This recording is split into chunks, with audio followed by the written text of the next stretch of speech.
Cara membuka mata batin dengan cepat menurut Islam dengan bacaan doa-doa secara Islami. Mata batin dikenal juga dengan sebutan indera keenam atau sebuah kemampuan yang dimiliki seseorang untuk melihat hal-hal gaib yang tidak bisa dilihat dengan mata lahir dan hanya bisa terlihat dengan mata batin.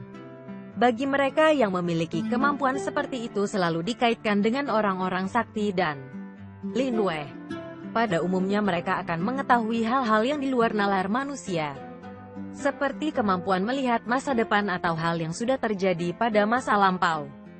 Sebenarnya manusia dilahirkan dalam keadaan fitrah, suci, tanpa noda dan dosa dalam dirinya. Karena itu mata batin dan kemurnian hati sudah ada pada diri manusia sejak dilahirkan. Hanya saja perjalanan hidup manusia yang diliputi berbagai sifat keduniawian telah membuat mata batin menjadi tidak bersinar dibandingkan ketimbang seorang bayi yang baru saja lahir. Padahal kemampuan semacam itu sudah diwarisi oleh setiap insan sejak lahir. Hanya saja sifat keduniawian yang telah membuatnya redup dan tidak bersinar. Oleh karena itu untuk kembali memiliki kemurnian dan kesucian hati tergantung pada keinginan masing-masing dan juga diperlukan tindakan dan perilaku yang tidak ringan dalam arti bahwa seseorang harus benar-benar kembali kepada kodratnya sebagai seorang hamba, meninggalkan larangannya dan menjalankan segala perintahnya dengan baik. Cara membuka mata batin. Melakukan ritual atau ibadah secara kontinu dan istiqomah adalah salah satu cara membuka mata batin sehingga hati kembali bersih tanpa noda layaknya sebuah kaca bening jauh dari kotoran. Sehingga tidak ada lagi halangan untuk memantulkan bayangan dan kemilau yang ada di dalamnya. Seseorang dengan hati yang bersih dan suci tak hanya akan memiliki kemampuan melihat hal-hal gaib, tapi juga akan merasakan kenikmatan dan ketentraman jiwa yang tidak pernah dirasakan sebelumnya. Mereka yang memiliki mata batin adalah tanda kebersihan dan kemurnian hati sehingga akan tercermin dalam setiap perilaku dan perbuatannya yang selalu terkendali terutama dari hal-hal negatif serta memiliki rasa welas asih yang tinggi dan bijaksana.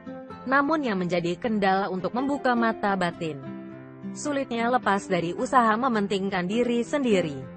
Masih senang memelihara keserakahan, kedengkian, ketamakan, kikir dan jauh dari sifat welas asih baik pada sesama atau makhluk lainnya. Urusan duniawi selalu menjadi prioritas sehingga mengabaikan Sang Pencipta sebagai sandaran dan penentu baik buruk manusia dalam hidup. Jika hal itu masih mewarnai tentu akan sulit untuk mencapai tingkatan batin yang bersih. Amalan cara membuka mata batin. Amalan atau bacaan khusus untuk membuka mata batin bukan sebuah prioritas melainkan hanya sarana yang bisa digunakan untuk mendekatkan diri kepada Allah Subhanahu wa Ta'ala dalam mensucikan diri. Tanpa amalan atau bacaan sekalipun asal telah menjalankan ibadah sesuai ketentuan dengan sendirinya, mata batin akan terbuka. Beberapa tahapan yang harus dilakukan dan sebenarnya merupakan kewajiban bagi setiap seorang untuk dijalankan di antaranya.